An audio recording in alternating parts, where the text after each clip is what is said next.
चलो देखो, एक आर्गुमेंट का हमने बताया था कि हमें एक टेबल बता दे रहे हैं, जो कल थोड़ा कंफ्यूजन था। तो उस यदि वो टेबल से कर लोगे तो आंसर मैच हो जाएंगे, है ना। कर दूं ना। जैसे यदि कॉम्प्लेक्स नंबर फर्स्ट क्वाड्रेंट में है तो वो तो अल्फा ही लेते हैं, अल्फा यानी आर्गुमेंट। यदि सेकंड क्वाड्रेंट है तो पाई माइनस अल्फा लेते हैं। थर्ड क्वाड्रेंट है तो माइनस पाई माइनस अल्फा लेते हैं। और फोर्थ क्वाड्रेंट है तो माइनस अल्फा लेते हैं। ये हमें याद रखना है, इससे आंसर हमारे मैच होंगे। First quadrant, second quadrant, third quadrant और फोर्थ क्वाड्रेंट।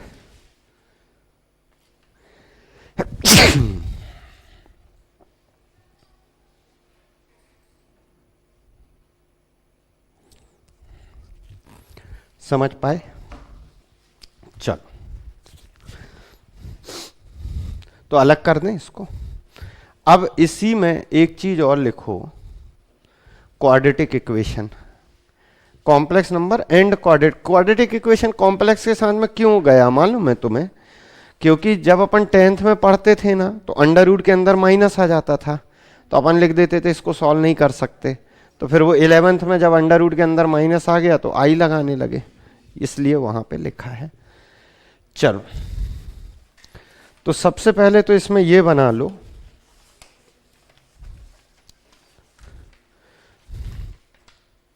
जैसे हमारा कोई क्वाड्रेटिक इक्वेशन है ax square plus B X plus C बराबर 0, ऐसा कोई क्वाड्रेटिक इक्वेशन है। समझ गए? तो इस क्वाड्रेटिक इक्वेशन के बारे में हम क्या क्या जानते हैं, पहले ये समझना चाहिए हमको। इसके बारे में हम ये जानते हैं, यदि हम इसका ग्राफ ड्रॉ करेंगे तो पैराबोला जैसा होगा।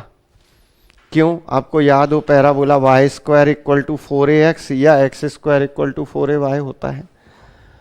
इसको सॉल्व करते आना चाहिए तुमको, मिड टर्म स्प्लिट मेथड से, या फिर जो फॉर्मूला श्रीधर आचार्य बोलते हैं उससे फॉर्मूला सॉल्व करते आना चाहिए वो। तीसरा, इसके 2 रूट होंगे, बोलो हाँ, क्योंकि 2 पावर है तो 2 रूट होंगे। तो तुम्हें यह याद होना चाहिए कि sum of root minus B upon A होता है और multiplication of root C upon A होता है, ये मालूम होना चाहिए। इसके अलावा यदि रूट मालूम है, सम और प्रोडक्ट मालूम है, तो इक्वेशन का फॉर्मेट होता है x square minus sum of root into X plus multiplication of root. X square minus मूलों का योगफल, एक्स स्क्वायर माइनस मूलों का योगफल गुणित एक्स धन मूलों का गुणनफल बराबर 0। भाई इक्वेशन दिया है तो ये दोनों निकालना, और ये दोनों दिया है तो ये निकालना, ये आपको आना चाहिए।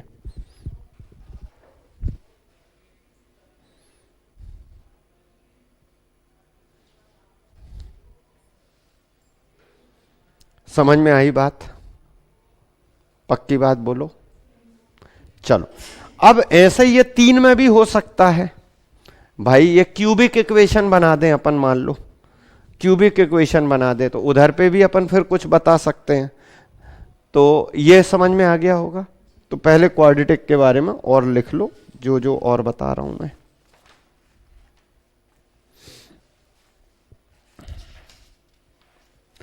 इसके अलावा तुम्हें यह मालूम होना चाहिए कि रूट रियल कब होते हैं। ऐसा तुमने 10th में पढ़ा होगा कि एक होता है डी होता है, डी यानी होता है बी स्क्वायर माइनस 4ac। इसे विविक्त कर कहते हैं या डिस्क्रीमेंट कहते हैं। यदि डी की वैल्यू ग्रेटर देन 0 है, डी की वैल्यू ग्रेटर देन 0 है, तो रूट्स जो हैं रियल होते हैं और अनइक्वल होते हैं। अनइक्वल यानी बराबर नहीं होते। बात समझ गए? यदि डी की वैल्यू इक्वल टू 0 है तो रूट्स रियल तो होते हैं लेकिन इक्वल भी होते हैं। सही बात है। यदि डी की वैल्यू लेस देन 0 है तो रूट्स जो हैं इमेजनरी होते हैं या काल्पनिक होते हैं। यदि लेस देन 0 है तो रूट्स जो हैं रियल तो होते ही हैं, साथ ही साथ काल्पनिक भी होते हैं।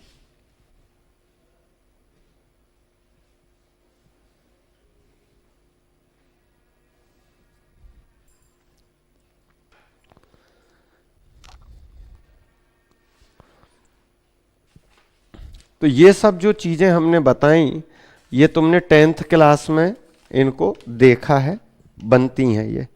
अब लिखो आगे, इसको अलग कर दें। नेक्स्ट बनाओ, कोई भी हम इक्वेशन ले रहे हैं जिसको हम सॉल्व करवा रहे हैं। अब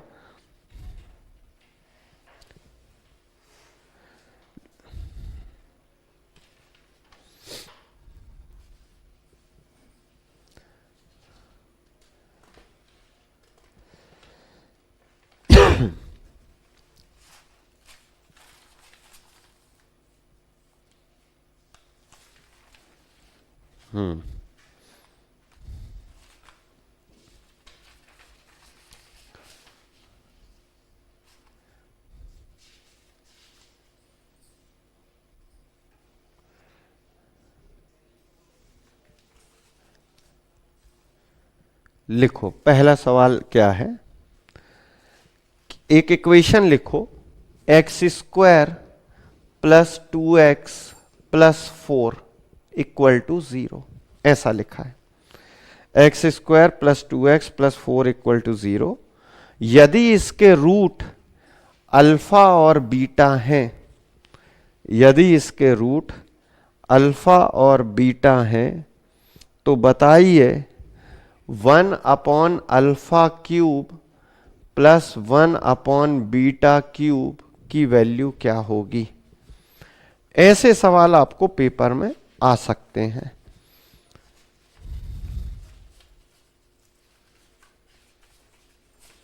तो जरा आप ट्राई करो, क्या आंसर हो सकता है इसका। 1 upon alpha cube plus 1 upon beta cube की वैल्यू क्या होगी।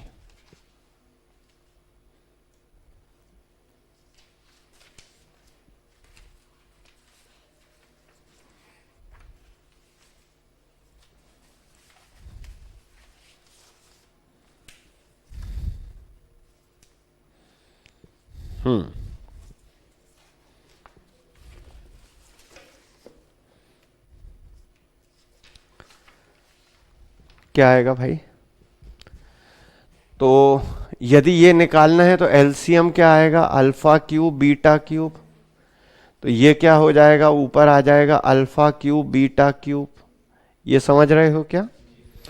तो ये ए क्यूब प्लस बी क्यूब का फॉर्मूला मालूम होना चाहिए तुम्हें। क्या होता है, ए प्लस बी इंटू ब्रैकेट में alpha square plus beta square plus alpha beta upon alpha beta का क्यूब। बोलो ये समझ में आया कि नहीं आया। अब इधर अल्फा प्लस बीटा तो अपन निकाल लेंगे, अल्फा बीटा भी निकाल लेंगे। अब क्या बचा, अल्फा। इसको कैसे निकालें, alpha plus beta, alpha square plus beta square को आप अल्फा प्लस बीटा का whole square minus 2 alpha beta और करना पड़ेगा। तो इसको क्या कर दोगे तुम, इतना आना चाहिए, इधर करोगे तो माइनस 2 अल्फा बीटा आ जाएगा ना। तो हम लोग इधर पे क्या कर देते हैं, माइनस अल्फा बीटा। ये बात समझ में आ गई कि नहीं आ गई भाई। इसको ये लिख सकते हैं कि नहीं भाई। इसको यदि आप हल करोगे तो alpha square plus beta square plus 2 alpha beta आएगा, और ये घटा दिया तो उतना ही आ जाएगा ना वापस। अब इधर अल्फा प्लस बीटा की जगह क्या रखोगे, मूलों का योग क्या बताया, माइनस बी अपॉन ए। तो यहां पे -2 आएगा कि नहीं आएगा। ब्रैकेट के अंदर -2 का स्क्वायर क्या हो जाएगा, 4। अल्फा बीटा क्या आएगा, सी अपॉन ए आएगा, अपॉन अल्फा बीटा यानी 4 ही आएगा। तो ये 4 - 4 कितना आ जाएगा, कहां पे, इधर पे फॉर्मूले में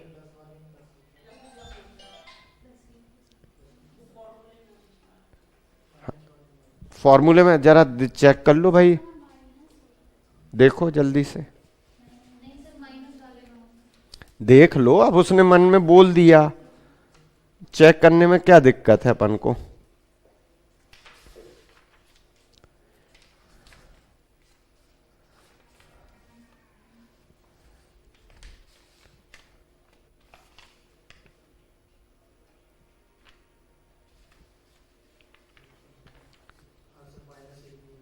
यहां पे तो ये माइनस हो गया मान लो।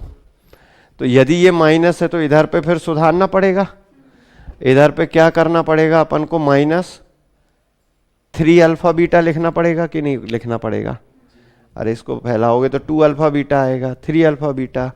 अल्फा बीटा की वैल्यू क्या है 4, तो 4 तिया कितना हो जाएगा ये 12। 12 में से 4 गए 8, ऋण 8, ऋण 8 दूनी 16, 16/4। तो आंसर क्या आ गया 4। नीचे भी कुछ गलती कर दी है, नीचे स्क्वायर करना था ना। अल्फा बीटा देखो 4 था, तो अल्फा बीटा स्क्वायर यानी 16, तो आंसर क्या आएगा 1। नहीं आया समझ में भाई। अल्फा प्लस बीटा की वैल्यू है -2, -b/a होगा। और अल्फा बीटा की वैल्यू क्या होगी c/a यानी 4। तो नीचे इस क्यूब था, तो इधर पे सुधारना पड़ेगा थोड़ा सा। नीचे 4 का क्या करना पड़ेगा क्यूब। अब इसको सॉल्व कर लोगे तो आंसर आएगा। क्या ये बात समझ में आई है कि नहीं आई है बताइए।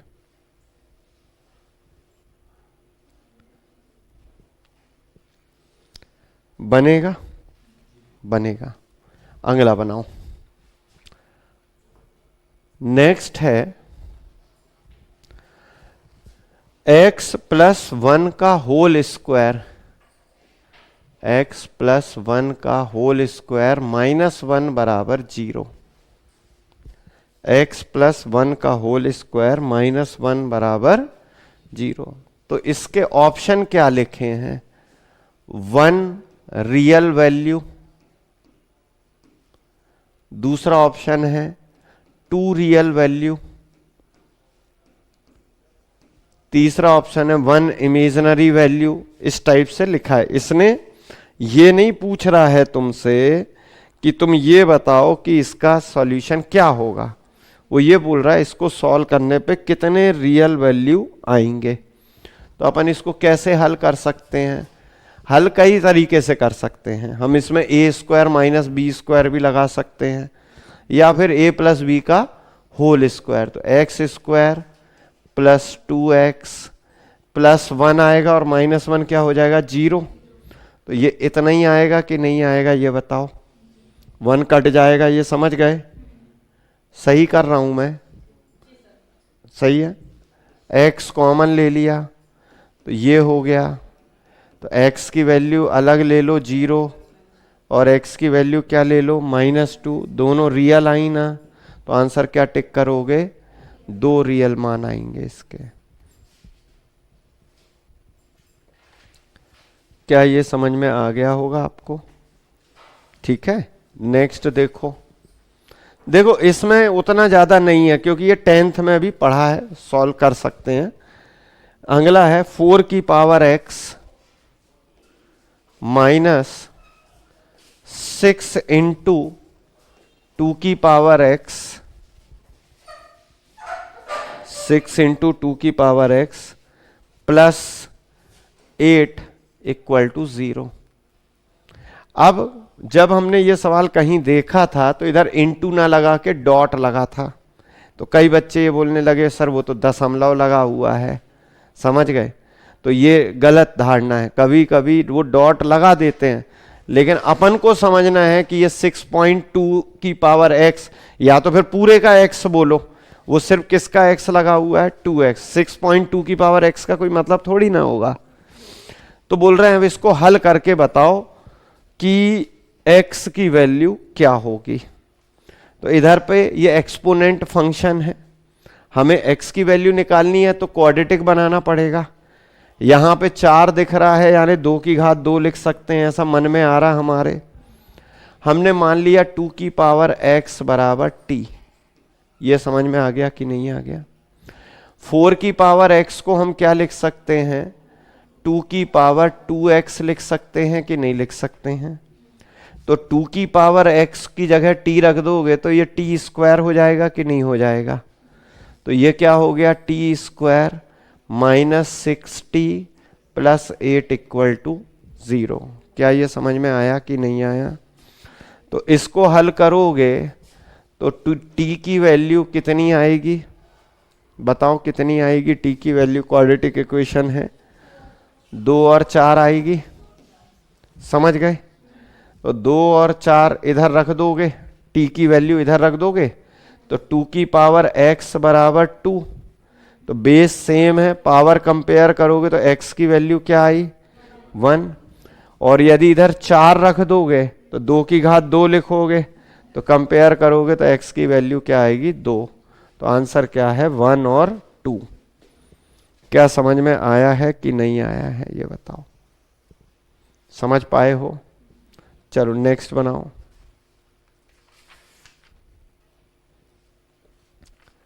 अगला है एक इक्वेशन लिखो, x square minus 2px plus p square minus q square, p square minus q square plus 2qr minus r square equal to 0। समझ गए? आगे लिखो, where p q r are rational number. जहां p q r rational number हैं, परिमेय संख्याएं हैं,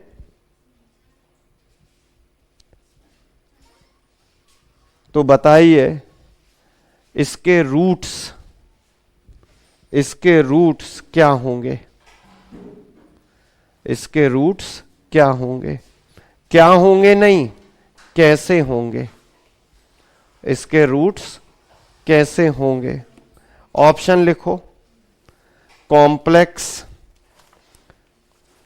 इतना इंग्लिश समझ जाओगे ना, ये इसमें तो नहीं है, कॉम्प्लेक्स। दूसरा लिखो इमेजिनरी। तीसरा लिखो रैशनल और चौथा लिखो इर्रेशनल। परिमेय और अपरिमेय। समझ में आ गई बात? तो क्वेश्चन क्या बोल रहा है? ये बोल रहा है कि इसके रूट्स, ये नहीं बताना है तुम्हें कि इसके रूट्स क्या होंगे, ये बताना है कि इसके रूट्स कैसे होंगे। तो ये कैसे बताओगे कि इसके रूट्स कैसे होंगे भाई? करो मत, पहले मुझे बताओ कि इसके रूट्स कैसे होंगे, ये कैसे पता करोगे?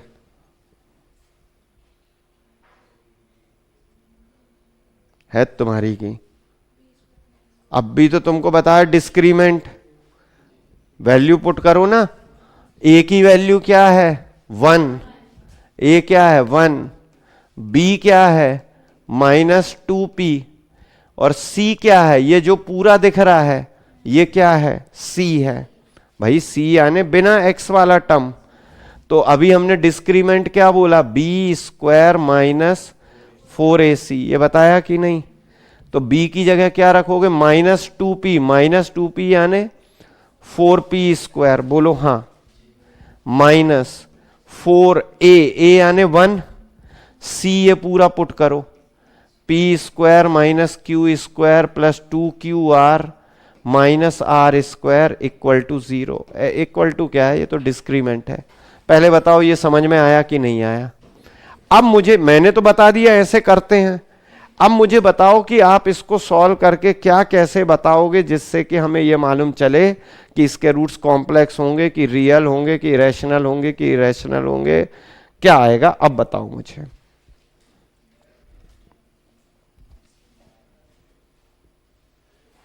जल्दी सोच के बताओ, ऐसे टाइम नहीं लगाना बिल्कुल भी। किसकी वैल्यू रखोगे? पी क्यू आर सबकी वैल्यू रख दोगे? आप सोचो, सबकी वैल्यू रख सकते क्या इधर?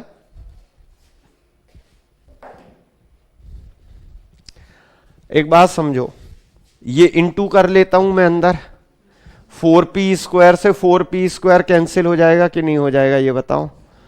अब ये क्या हो जाएगा, -4 करोगे तो 4q², बोलो हाँ। ये कितना आ जाएगा, -8qr। ये समझ रहे हो कि नहीं? मेरे को 4 का अंदर इंटू करना नहीं था वैसे, फिर भी कर दिया। ये समझ गए, -4r²। कुछ दिख रहा है ये? कहां पे? यहां पे। ये काहे का फॉर्मूला दिख रहा है? 2q - 2r, इसका ये होल स्क्वायर है कि नहीं है? अब यदि ये किसी का होल स्क्वायर है, किसी का भी, तो ये क्या कॉम्प्लेक्स कभी मिल सकता है आपको? किसी का भी यदि होल स्क्वायर है तो वो ऑलवेज पॉजिटिव वैल्यू मिलेगी कि नहीं मिलेगी? क्या ये मान रहे हो कि नहीं? तो कॉम्प्लेक्स नहीं है, इरेशनल नहीं है। इरेशनल यानी डेसिमल के बाद चलते जाते हैं। और क्या है? इमेजिनरी नहीं है, वो तो कॉम्प्लेक्स ही बता दिया हमने। यानी इसके रूट्स कैसे हैं? रैशनल। रियल मतलब रैशनल। समझ में आ गई कि नहीं आ गई बात? चलो नेक्स्ट बनाओ।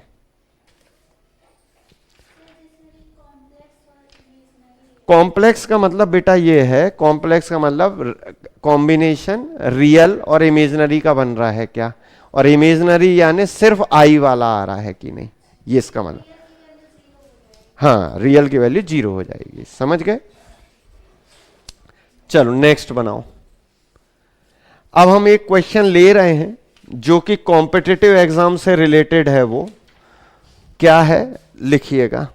एक ये सवाल हमको हमेशा जरूरी लगता है, आपने इसको पढ़ा है कि नहीं पढ़ा है? ये हम जब एसएससी रेलवे पढ़ाते हैं तो इस सवाल को जरूर पढ़ाते हैं, है ना? तो बोले फिर अभी क्यों पढ़ा दिया? ये तो एसएससी रेलवे है, क्योंकि ये इसका ओरिजिन क्वाड्रेटिक इक्वेशन ही है, इसलिए पढ़ाया जा रहा है ये। समझ गए? इसका आंसर क्या आता है वैसे? 3। ये डायरेक्ट मेथड है। हम लोग ऐसा पढ़ा देते हैं कि इसके फैक्टर कर लो 6 के 2 × 3, यदि प्लस है तो बड़ा फैक्टर और माइनस है तो छोटा फैक्टर। लेकिन कल को 7 आ गया, फिर बात समझ रहे क्या बोलना चाह रहा हूं? 6 है तब तो बता दिया, लेकिन 7 आ गया, फिर 5 आ गया, फिर नहीं होगा। तो इसकी ओरिजिनल मेथड सीख लो क्या है। समझ गए? यही क्वेश्चन माइनस में भी हो सकता है, ये प्लस में भी हो सकता है। तो ये x = ले लिया मैंने, बोलो हाँ। स्क्वायरिंग बोथ साइड, ये कहां तक जा रहा है? इनफाइनाइट जा रहा है ये। स्क्वायरिंग यदि बोथ साइड करोगे तो x² क्या पूरे अंडर अलग हो जाएंगे कि एक ही अलग होगा?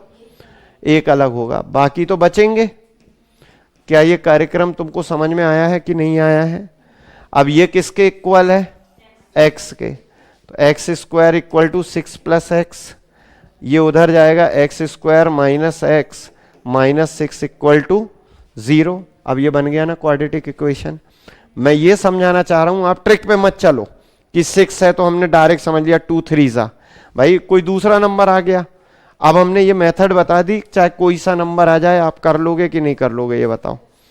तो इसके फैक्टर करके देख लो, 2 और -3 आएगा तो -2 और 3 आएगा तो आंसर कितना होगा? 3। नेगेटिव नहीं लेंगे, रूट की वैल्यू है। बताओ ये समझ में आया कि नहीं आया? जल्दी बताओ। प्लस हो चाहे माइनस हो, मेथड समझ गए? अब कोई सा भी नंबर आ जाए कर लोगे क्या? दूसरा। नेक्स्ट, यदि यहां पर इंटू हो जाए, मान लो क्या हो जाए? इंटू। प्लस और माइनस तो बता दिया, इंटू हो जाए तो ट्रिक ये बताई जाती है, जो है वो ही आंसर आएगा। आंसर 6 ही आएगा, 6 है तो 6 ही आएगा, 5 है तो 5 आएगा। लेकिन क्यों? फिर वही बात है, दोनों साइड इंटू स्क्वायर कर दो तो ये अपना ऐसा ही लिखा आएगा कि नहीं लिखा आएगा ये बताओ। इसको x के इक्वल रख देना, ये हो गया ये। अच्छा, दोनों तरफ स्क्वायर किया, ये आ गया। इसको x के इक्वल रख देना, x से x कैंसिल हो जाएगा, x की वैल्यू क्या आ गई 6। ये मेथड है ना, तो इसको ध्यान रख लीजिएगा।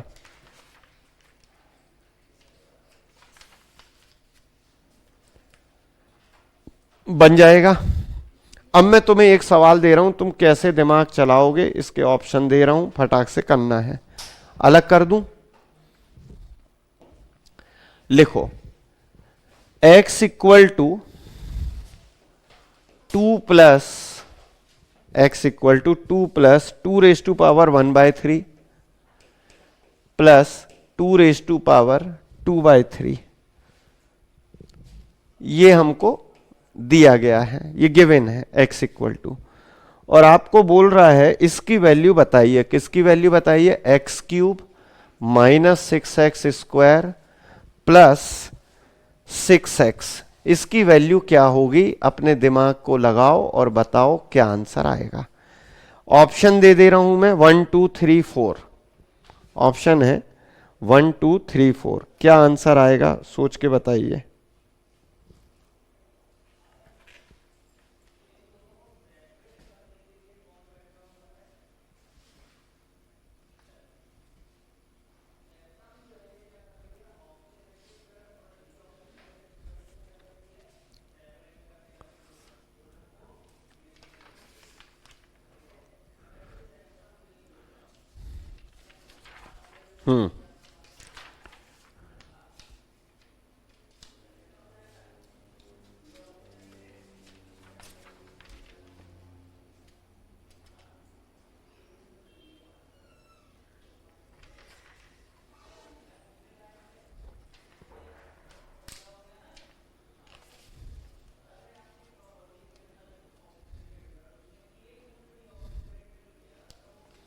नहीं हो रहा? अरे यार कैसे काम करोगे फिर? अच्छा, इसमें हर्डल कौन है, कौन प्रॉब्लम कर रहा है? मैं कह रहा हूं आज मैंने करा दिया, दूसरी चीज भी तो आ जाएगी। कौन प्रॉब्लम कर रहा है इसमें? ये अपॉन की पावर कर रही है क्या? 1/3 2/3। तुम एक चीज ये क्यों नहीं सोच रहे दोनों जगह 3 ही क्यों है? अलग अलग कर देता तो परेशानी हो जाती। मान लो 2 इधर चला गया, ये x-2 हो गया। बोलो हाँ। इधर क्या बचा? 2 की पावर 1/3 प्लस 2 की पावर 2/3। सही बात है, 4। चलो देख लेते, अपन करके देखते हैं, क्योंकि आप ही ने विश्वास के साथ में आंसर नहीं बोला, इंट्रागेटिव बोला। 4 आएगा क्या? आपको क्या बताना है? 4 ही आएगा। ये रख दिया मैंने पेन। अब देखो, दोनों साइड क्या करूं मैं? क्यूब। दोनों साइड क्या करूंगा? क्यूब। क्यों करूंगा ये रीजन जानो, कि इधर पे 1/3 है, इधर 2/3 है, तभी ये 3 अलग होगा। नहीं आ रही बात समझ में? ये लिख दिया, बोलो हाँ। अब बताओ a माइनस बी का होल क्यूब क्या होता है? a cube minus B cube minus 3ab 6x कर दे रहा हूं इंटू a माइनस बी। यही होता है क्या? क्या ये सही लिखा मैंने?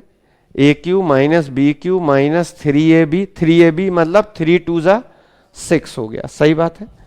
इधर बताओ a क्यूब यानी 2 ही होगा कि नहीं, प्लस b क्यूब, वो भी 2 की पावर 2 यानी 4 होगा कि नहीं, प्लस 3ab। ये समझ रहे हो? Into a plus B. पहले बताओ ये स्टेप तुम्हारी समझ में आया है कि नहीं? सबसे बड़ी समस्या क्या है? मुझे लिखना पड़ रहा है, जबकि हम मैथ्स वाले व्यक्ति हैं, हम ये स्टेप खा जाएंगे अभी। 3ab यानी मुझे मालूम होना चाहिए ये क्या होने वाला है, लेकिन मुझे लिखना पड़ रहा है। अब इधर देखो, x cube minus 8 minus 6x square plus 12x equal to 2 plus 4 plus, ये जब समझ गए हो ये 1 हो जाएगा, बेस सेम है, पावर ऐड हो जाएगी। और इसके बदले क्या रख दोगे? x-2। तो 3 का इंटू होगा तो 3x माइनस 6। बोलो हाँ।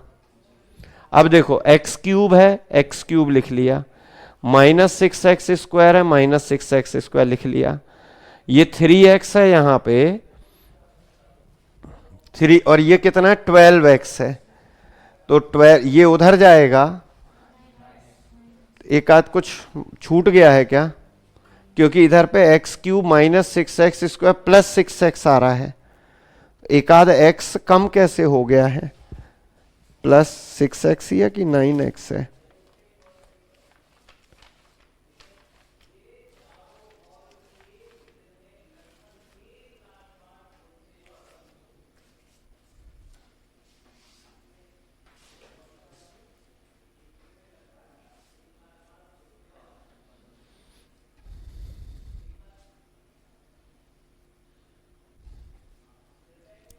सिक्स एक्स तो कहीं से आता दिख नहीं रहा है, क्योंकि मतलब यदि ये 3x इधर जाएगा तो ये कितना हो जाएगा तुम्हारा, 1 मिनट, कहाँ गलती हो गई समझ में आई, ये 1/3 2/3 कितना हो जाएगा 1 होगा ना, तो 3 2 जा 6 होगा, तो ये क्या हो जाएगा 6x माइनस 12, नहीं आई बात समझ में,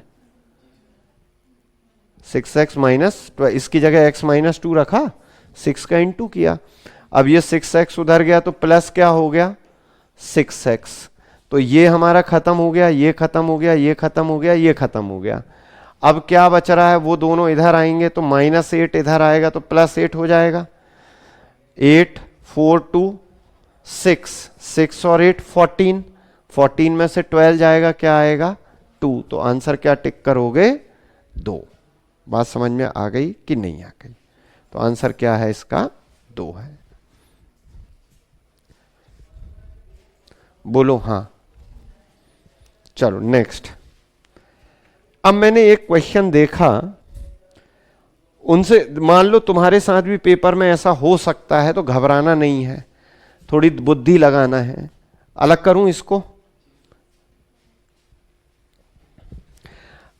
खेल क्या है मालूम आपको, ये हमसे बन जाता है, हो सकता है आपसे भी बन जाएगा, लेकिन टाइम कैसे मैनेज होगा, क्योंकि इनमें कोई ट्रिक नहीं लग रही है, ट्रिक तब लगती है जब वो ये पूछता है कि इसके सॉल्यूशन क्या होगा, लेकिन जब वो पूछेगा कितने सॉल्यूशन है तो फिर तो करना ही पड़ेगा हमको, जैसे इधर पे मुझे करना ही पड़ेगा कि सॉल्व, अलग करूं, जैसे एक क्वेश्चन मैंने पढ़ा, ये आया हुआ है x² minus x plus 1 equal to 0, ये आया हुआ है, तो बोले इसमें क्या खास बात है, इसके बारे में तुमसे क्या क्या बन जाता है, ये क्या है, सबसे पहले ये बताओ ये क्या है, नहीं वर्गात्मक समीकरण है, और बड़ा बोलो,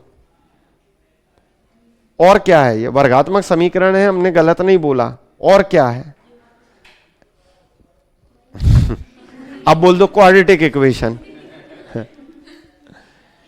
ये किस प्रजाति का है, इसकी प्रजाति क्या है, ये किस चैप्टर में पढ़ा जाता है, बहुलक, बहुपद है, ये पॉलिनोमियल है, तो पहला प्रश्न यही आ सकता है पॉलिनोमियल क्या होता है, तो ये पॉलिनोमियल देखो, मान लो कहीं ये लिखा हुआ है, कहीं ये लिखा हुआ है, और कहीं पर ये लिखा हुआ है, प्रश्न ये आ सकता है इनमें से कौन पॉलिनोमियल है या नहीं है, ये प्रश्न बन जाएगा, तो ये तीनों पॉलिनोमियल नहीं है, तो पॉलिनोमियल कब कब नहीं होता, पॉलिनोमियल कब नहीं होता, जब पावर रूट में हो, रूट यानी करनी 1/2 2/3 इस टाइप की पावर नहीं चलेगी, 2 वेरिएबल नहीं होने चाहिए, या तो x ही होगा या y ही होगा, पावर ये ऊपर जाएगी नेगेटिव हो जाएगी, तो ये इन तीनों केस में पॉलिनोमियल नहीं होता, ये पॉलिनोमियल है, पहले बात समझ गए कि नहीं, ये भी प्रश्न बना सकता है कि इनमें से कौन सा पॉलिनोमियल है या नहीं है, तो तुम्हें पॉलिनोमियल एक वेरिएबल में होता है, या तो x या y जो भी है, नेगेटिव पावर नहीं होनी चाहिए, पावर अंडर रूट में नहीं होनी चाहिए या बटे में, क्या बात समझ गए। अब इन्होंने क्वेश्चन क्या पूछा है, क्वेश्चन ये है, 4 ऑप्शन लिखिए जरा, 4 ऑप्शन क्या है, इस पॉलिनोमियल का, ऐसे लिखो, इस पॉलिनोमियल का पहला ऑप्शन लिखो 1 प्रॉपर लीनियर फैक्टर, ऐसे लिखा है 1 प्रॉपर लीनियर फैक्टर। अब हिंदी में इसको कहा जाएगा एक उचित रेखिक गुणनखंड। एक उचित, प्रॉपर यानी उचित रेखिक गुणनखंड। दूसरा ऑप्शन लिखो, two proper linear factor. Two proper linear factor. तीसरा लिखो no proper linear factor. No proper linear factor. और चौथा लिखो नन ऑफ दीज। चौथा लिखो नन ऑफ दीज। अब आपको यह बताना है कि इसमें से आप क्या आंसर लगाने वाले हो। हमने तो सवाल दिया, ऑप्शन बताए, अब आपको यह बताना है कि इसमें से आप कौन सा आंसर लगाने वाले हो। बताइए।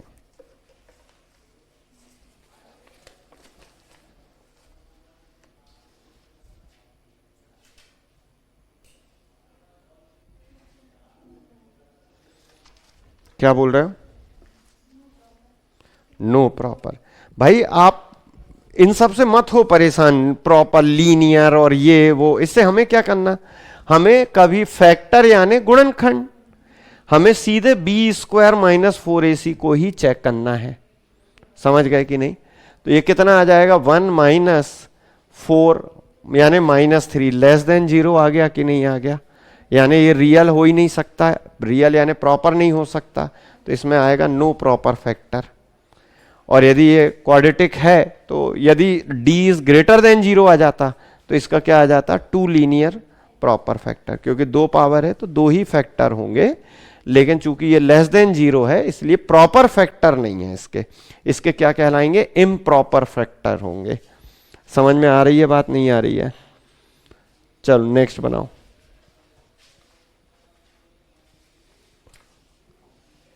समझ पाए? चलिए नेक्स्ट लिखिए।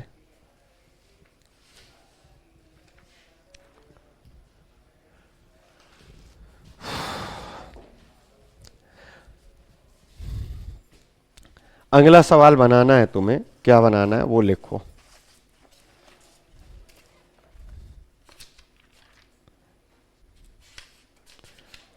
लिखो x square minus P x plus Q.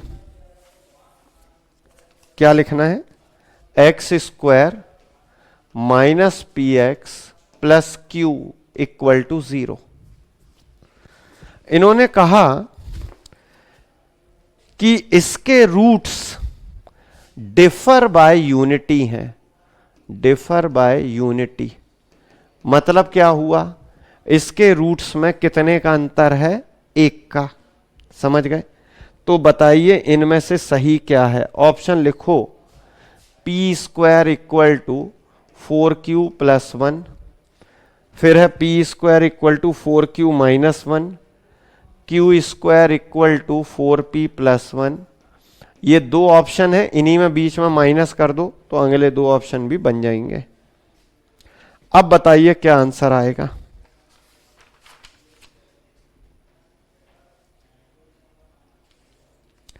इसमें आप क्या आंसर बताओगे, दिमाग लगाओ और बताओ। पहला P square equal to 4q plus 1। समझ पाए हो? भाई क्या करोगे, तुम्हें मालूम है अल्फा प्लस बीटा क्या गिवन है, p। अल्फा बीटा क्या गिवन है, q, ये तो जानते ही हो, है ना। और अल्फा माइनस बीटा क्या गिवन है, 1। सही बात है।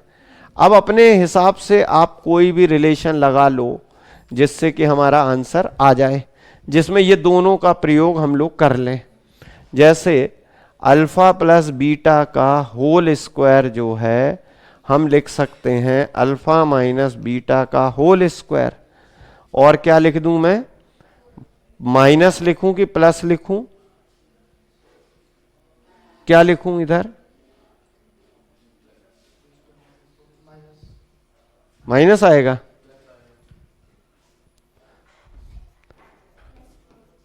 ये बताओ समझ में आया कि नहीं आया। अल्फा प्लस बीटा यानी P square, alpha minus beta यानी 1 स्क्वायर, अल्फा बीटा यानी क्यू, तो ये आ गया P square equal to 1 plus 4 Q. क्या ये समझ में आ पा रही हैं बातें? सिंपल है क्वेश्चन, ये तुमने 9, 10, 10th में किए हुए हैं, 10th में ये क्वेश्चन सब होंगे मेरे हिसाब से। और देखो और चेक करते हैं।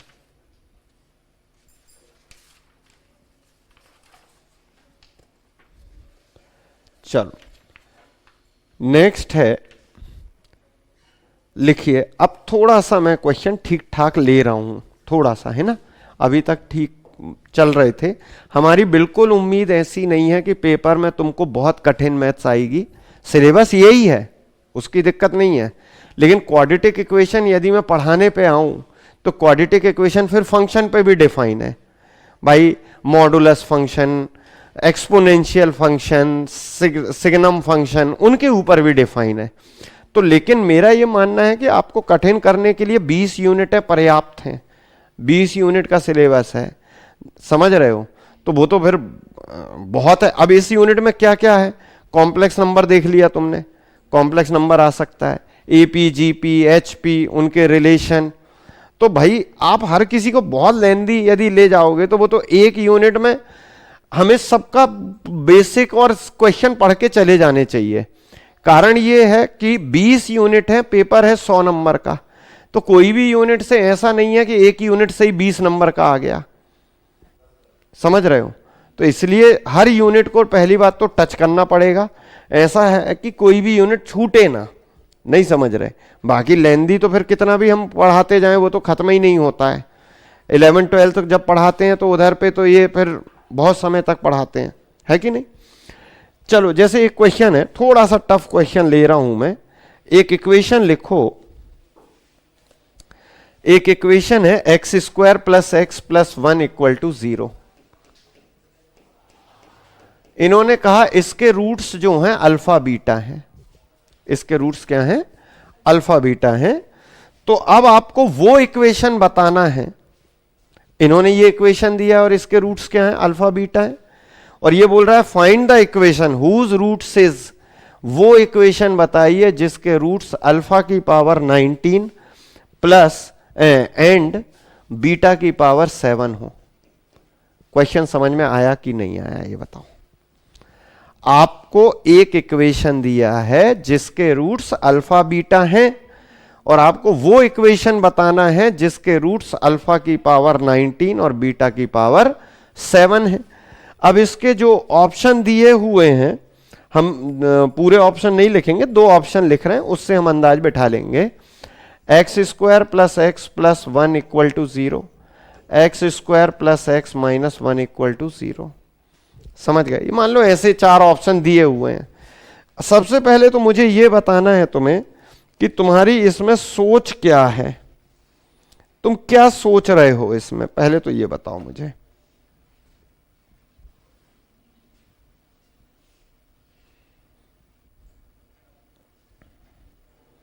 सही कह रहा हूं? क्या सोच है, करना कैसे है, मतलब मन में क्या आ रहा है, क्या करेंगे जिससे आंसर आ जाएगा? मान लो इसको सॉल्व करके हम अल्फा और बीटा की वैल्यू निकाल लेते हैं, फिर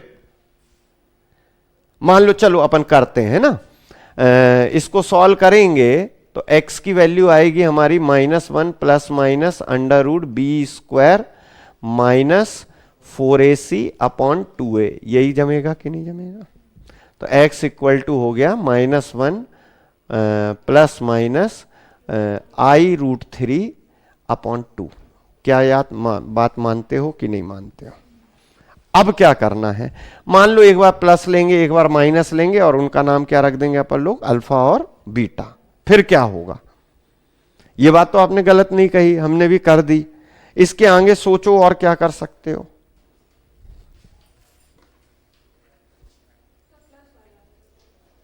बात वो नहीं है प्लस वाला आएगा क्या, बात यह है कि ऐसे 4 ऑप्शन हैं, क्यों आएगा यह भी तो बताना पड़ेगा। यदि मैं बोल दूं हाँ चलो वही आंसर है,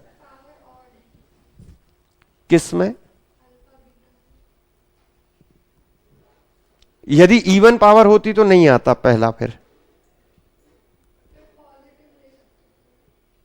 नहीं। मेरा ये कहना है जैसे अभी हमने देखा कि ये ऑड पावर है, हो सकता है ये इवन पावर भी दे दे, तो हमारी सोच ये है कि फिर कोई दूसरा ऑप्शन ले लेते क्या हम। समझ रहे मैं क्या कहना चाह, मैं असल में ना मुद्दे की बात निकलवाना चाहता हूं, आप वो नहीं निकाल रहे हो। आप ये बता रहे हो कि ऐसे हो जाएगा वैसे हो जाएगा। अभी कल ही मैंने एक चीज बताई कि आपके सिलेबस में ओमेगा और ओमेगा स्क्वायर इस बुक में नहीं है, लेकिन फिर भी मैंने आपको लिखवा दिया कि क्यूब रूट ऑफ यूनिटी और ये सब लिखवा दिया। तो क्यों लिखवा दिया? वो ऐसे ही सवालों के लिए लिखा दिया है। अब जरा बताओ मुझे, एक बार ले लोगे माइनस, ओमेगा की वैल्यू क्या थी देखो कल? प्लस वाली थी। ओमेगा की वैल्यू थी -1 -i√3/2, ये थी कि नहीं थी? और ओमेगा स्क्वायर की क्या थी? -1 + i√3/2, ये थी कि नहीं थी? ये आपने अल्फा बोला है और ये क्या बोला है? बीटा बोला है। सही बात है ना? यही जो अल्फा और बीटा है यही कौन है? ओमेगा और ओमेगा स्क्वायर है। बात समझ रहे कि नहीं समझ रहे? बोलो हाँ। अब आप समझो, ओमेगा की पावर 19, ओमेगा की पावर 19 यदि करोगे तो ओमेगा की पावर 19 कितना होगा तुम बताओ? ओमेगा ही होगा। और बीटा की पावर 7, बीटा यानी ये, तो इसकी 14 पावर 7 दूनी 14, 14 यानी क्या आएगा? ओमेगा स्क्वायर ही आएगा। यानी जो नया इक्वेशन बनेगा उसके रूट भी ओमेगा और ओमेगा स्क्वायर ही होंगे कि नहीं होंगे? यानी आंसर यही होगा, क्योंकि ये दोनों अल्फा बीटा कह लो, चाहे अल्फा की पावर 19 कह लो या बीटा की पावर 7 कह लो, ये एक ही बात है। नहीं आई बात समझ में?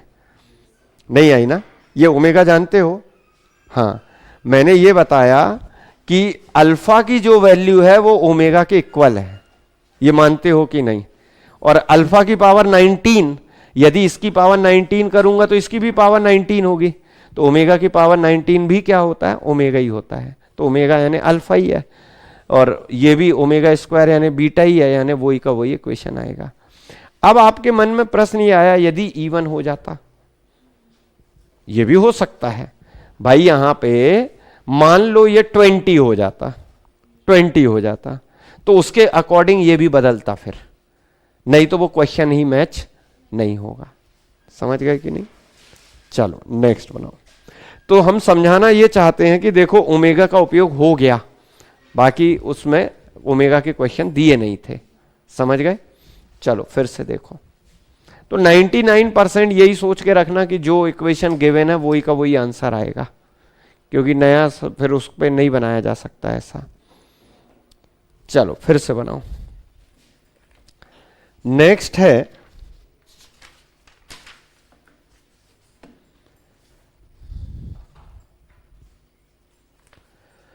ax² + bx + b = 0। ax²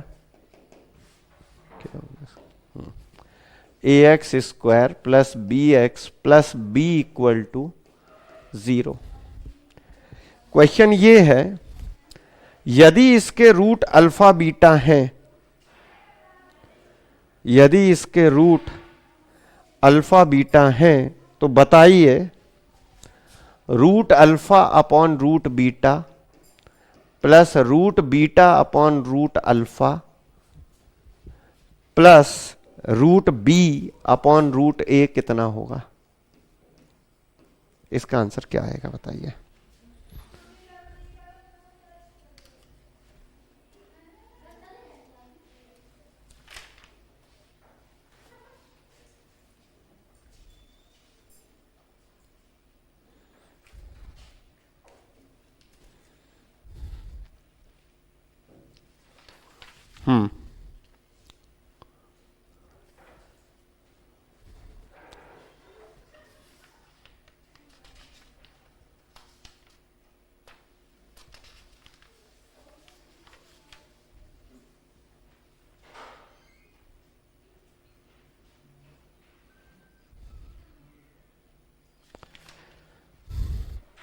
क्या आएगा भाई?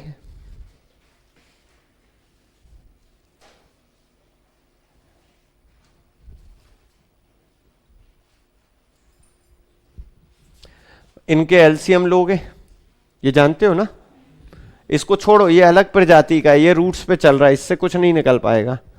ये इधर आएगा अल्फा प्लस बीटा हो जाएगा कि नहीं, मान रहे हो। इधर जाएगा अल्फा हो जाएगा, ये इधर जाएगा बीटा हो जाएगा, ये अल्फा प्लस बीटा हो गया कि नहीं हो गया ये बताओ। और नीचे रूट अल्फा बीटा हो गया कि नहीं हो गया ये बताओ। सही बात है। इसको हम फिर देखेंगे। अल्फा प्लस बीटा क्या होगा, माइनस बी अपॉन ए।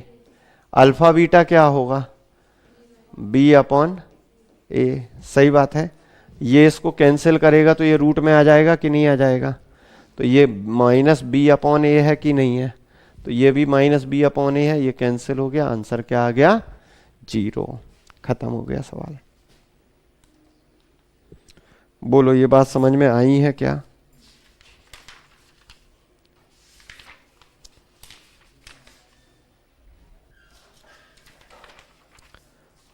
तो ये आपका कार्यक्रम है।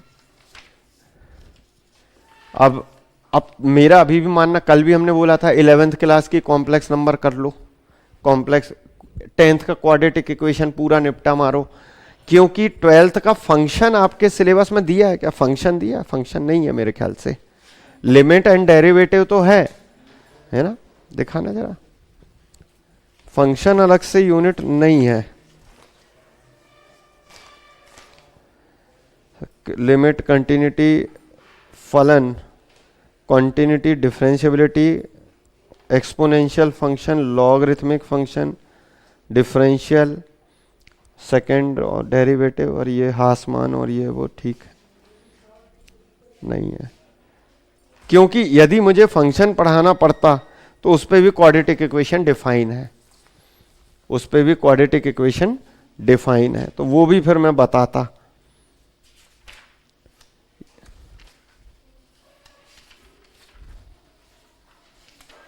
जैसे एक छोटा सा क्वेश्चन लिखना, ये मैं 12th से ले रहा हूं, ये 10th 11th का नहीं है, 12th क्लास में। क्वेश्चन लिखो, minus x square plus 3x plus 4 ऐसा लिखा है, is greater than 0, is greater than 0। तो ये बोल रहा है विच कंडीशन इज करेक्ट, इनमें से करेक्ट क्या है। x belongs to -1 4, x belongs to -1 4, और x belongs to -∞ to -1 union -1 to 4, 4 to infinite होना चाहिए, 4 टू इनफाइनाइट होगा। इस टाइप के ऑप्शन दिए हुए हैं। तो ये हमने क्वाड्रेटिक में ऐसे तो नहीं पढ़े, हमने ये पढ़े हैं डिफरेंशियल में, एप्लीकेशन ऑफ डेरिवेटिव में, maxima, minima, monotonic increasing, monotonic decreasing, एक समान वृद्धि एक समान कमी, उधर पे ये पढ़े हुए हैं।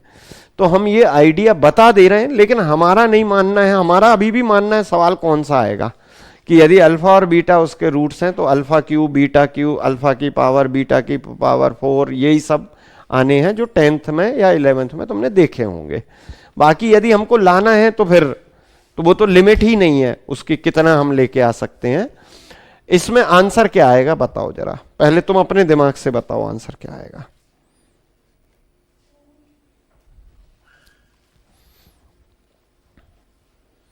सबसे पहले क्या किया जाता है मालूम है, ये यहां पे माइनस नहीं होना चाहिए, बोलो हाँ, माइनस अलग कर देंगे।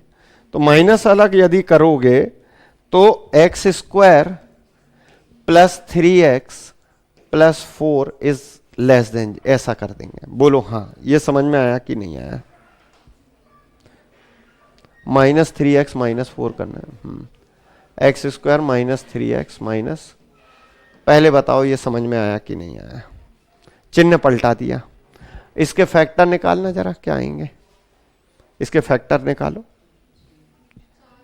x -4 और x + 1, सही बात है कि नहीं। तो इनको ऐसे पढ़ाया जाता है 12th में, ये नंबर लाइन होती है, यहाँ प्लस इनफाइनाइट है, यहाँ पे माइनस इनफाइनाइट है, सही बात है। तो यहाँ पे यदि सॉल्व करोगे तो x की वैल्यू -1 इधर होगी कि नहीं होगी, और एक वैल्यू क्या होगी 4, इसको इक्वल टू 0 लोगे तो साइन चेंज हो जाता है, ये जानते होगे। अब आप समझो यदि इधर इसमें -1 to 4 में ये वैल्यू इसका क्या आ गए, रूट्स आ गए हैं, यदि ये वैल्यू हम इसमें पुट कर दें तो 0 हो जाता है, जबकि ये क्या दिया हुआ है, ग्रेटर देन 0 दिया हुआ है। तो यानी इसकी वैल्यू रख, बीच की वैल्यू पुट करने पे आप रख के देख लो कि ग्रेटर देन 0 आ रहा है कि नहीं आ रहा है। नहीं आ रही बात समझ में? मान लो ये -1 के पहले क्या है, 0 है, 0 पुट करके देखो, देखो 4 आ रहा होगा, है ना। मान लो 1 है, 1 पुट करके देखो कितना आ रहा है, पॉजिटिव आ रहा है। 2 रख के देख लो, समझ रहे हो? तो कहने का मतलब यह है कि इसी के इंटरवल के बीच की वैल्यू क्या आएगी, उसमें रखने से क्या आ रही है, पॉजिटिव। लेकिन यदि ये वैल्यू पुट कर दोगे तो क्या हो जाएगा, वो 0 हो जाएगा। तो यानी हमारा आंसर कौन सा होगा, ओपन इंटरवल -1 to 4। क्या ये बात समझ में आई है कि नहीं आई है? आप ऐसे कर करके नहीं देखो, ये तो 12th में बताया जाता है, ये प्लस से माइनस चल रहे हैं ये वो, लेकिन अभी हम ऐसा बता सकते हैं, मान लो यहां की वैल्यू रख दो 5 पॉजिटिव में, तो 5 रख दोगे तो वो क्या हो जाएगा, पॉजिटिव आएगा कि नेगेटिव आएगा? पॉजिटिव। 5 रखने पे पॉजिटिव आएगा, नेगेटिव आएगा, सही आता तो वो ग्रेटर देन 0 नहीं होगा ना। तो यानी ये नहीं रख सकते, तो ये वैल्यूज नहीं आएंगी। यानी वैल्यू कौन सी आएंगी, बिटवीन -1। ये ओपन इंटरवल क्लोज इंटरवल जानते हो क्या, भूल गए हो सब? मुझे थोड़ी देर में ऐसा लगता मैंने क्यों बोला ये, है ना। थोड़ा एक्टिव टाइप से बताओगे तो ही मैं आगे बताऊंगा। तो ये है अभी हमारा इस चैप्टर में 3 चीजें थी। एक थी सीरीज के अंदर भी 3 चीजें थी, एपी, जीपी, एचपी, कुछ स्पेशल सीरीज थी। इसके अलावा हमने बताया complex number and quadratic. Complex number में बहुत सारी चीजें हैं, मापांक, मॉडुलस, आर्गुमेंट, ये सभी। और क्वाड्रेटिक इक्वेशन के बारे में इन्होंने सिर्फ ये दिया है क्वाड्रेटिक इक्वेशन, तो हमने क्वाड्रेटिक इक्वेशन बताया। अब हमें बताना है, तुम्हारी यूनिट 5 में एक यूनिट है इनवर्स ट्रिग्नोमेट्री, तो वो और करा देंगे तो ये 5वीं यूनिट और ये 6वीं यूनिट तुम्हारी हो जाएगी। इसके अलावा हमने पहली यूनिट पहले बनाई हुई है, इसके बाद फिर कल डिसाइड करेंगे कि कौन सी यूनिट फिर बतानी है। इनवर्स ट्रिग्नोमेट्री कल और कराएंगे, फिर बताएंगे। अभी तुम्हारे पास डाउट है क्या कॉम्प्लेक्स के? क्यों नहीं है? नहीं, पोलर रिप्रेजेंटेशन हम समझा तो दे रहे हैं, लेकिन तुम ये समझा दो कि हमें क्या समझाना है। कोई सवाल बोलो जरा, कोई भी सवाल बोलो कि इसको पोलर में चेंज करो। कोई भी सवाल बोलो जिसमें ये लिखा हो कि इसका पोलर फॉर्म लिखो।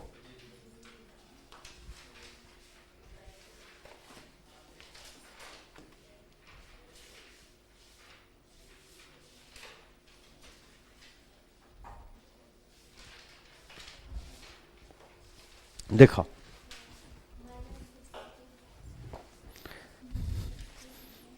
देखो कहां गया, -1 -i, यही कर लें कि तुम कुछ कह रही हो वो वाला कर लें। तुम्हें लग रहा है ये सरल ले लिया हो तो कोई दूसरा, ये तो और सरल दे दिया, फर्स्ट क्वाड्रेंट है, जो आंसर आएगा वही होगा। 1 + i√3 ये लिख दिया। पहले तो ये बताओ, क्या मैं डायरेक्ट पोलर, इतना प्रैक्टिस होनी चाहिए कि डायरेक्ट पोलर लिख पाओ क्या? ये है कार्टेशियन फॉर्म, इसका पोलर फॉर्म ये होगा, बोलो हाँ। ये समझ गए कि नहीं समझे? आर निकालने का क्या फॉर्मूला है, √1 + 3 2 आ गया आर। ये कहां से आया 3, समझ गए? tan theta = mod of y/x, ये हो गया। √3 कितने पे होता है, 60 पे, तो बस r की जगह 2 रख दो, cos π/6 π/3 + i sin π/3, ये हमारा आंसर है। अब बोलो क्या समझ में नहीं आया?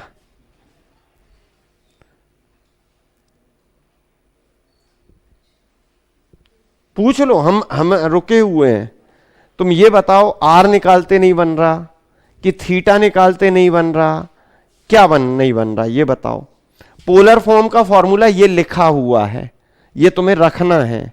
इसमें आर और थीटा की वैल्यू पुट करनी है। आर ऐसे निकाला, थीटा ऐसे निकाला। अब बताओ कि क्या समझ में नहीं आया।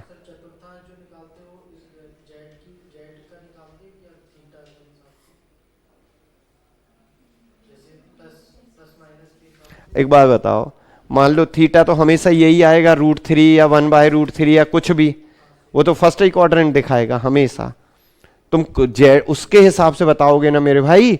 अरे हद है यार, कल ये बताया ना प्लस प्लस माइनस प्लस, ये बताया।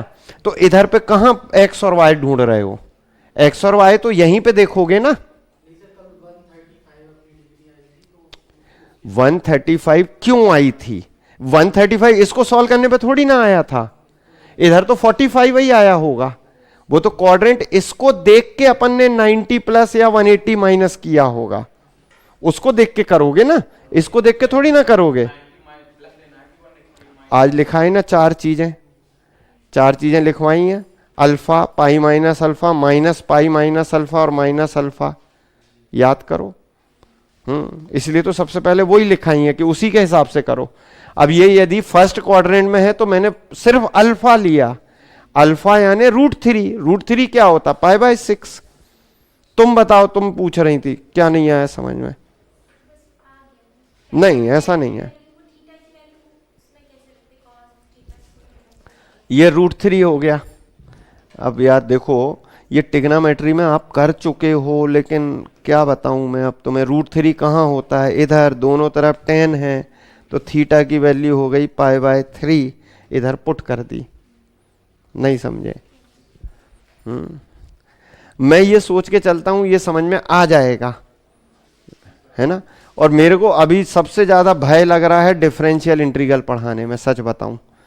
क्यों? क्योंकि यदि आपने बहुत समय से कभी जाना नहीं है इंटीग्रल वगैरह, तो मैं कैसे कराऊंगा उसके कठिन सवाल फिर।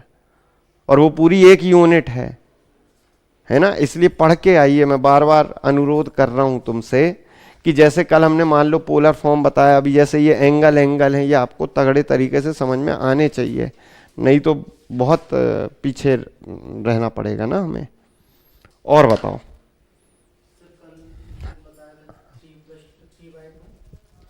सवाल बोल रहे हो क्या? हाँ बोलो। हाँ हाँ हाँ।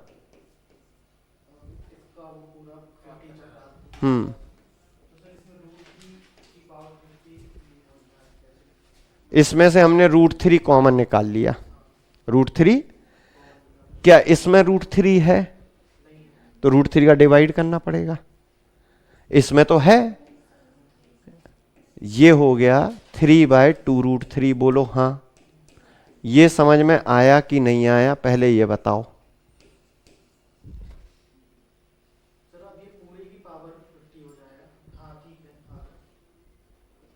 इसने इसको काट दिया, ये √3 बन गया। अब ये 1/2 है तो ये 25 हो गया, तो दूसरी साइड भी 25 रहा होगा, तो वो कैंसिल हो गया।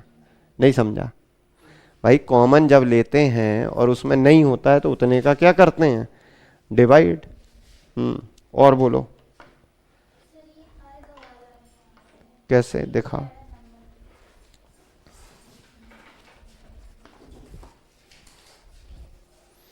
आर्गुमेंट है भगवान, उसे कहते हैं। कल मैंने बोला था ना, आर्गुमेंट या कोणांक, अर्ग नहीं है वो। देखो एक सवाल है, जरा लिखो, आप बताना। इन्होंने कहा कि Z और W दो कॉम्प्लेक्स नंबर हैं। अब कौन से हैं हमें नहीं मालूम, लेकिन दो कॉम्प्लेक्स नंबर हैं।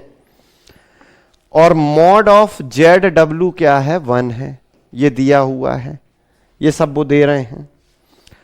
तो तथा argument of Z minus argument of W equal to π/2 है, 90 है।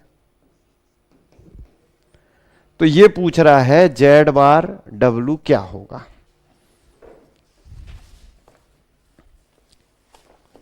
समझ में आई बात। तो सबसे पहले तो तुम्हें Z और W क्या लेने हैं, दो कॉम्प्लेक्स नंबर लेने हैं, लेकिन वो इस तरीके से लेने हैं कि उनका क्या कर दो प्रोडक्ट और उसका क्या ले लो मॉड। तो वो कितना आना चाहिए, 1 आना चाहिए। क्या ये बात समझ गए।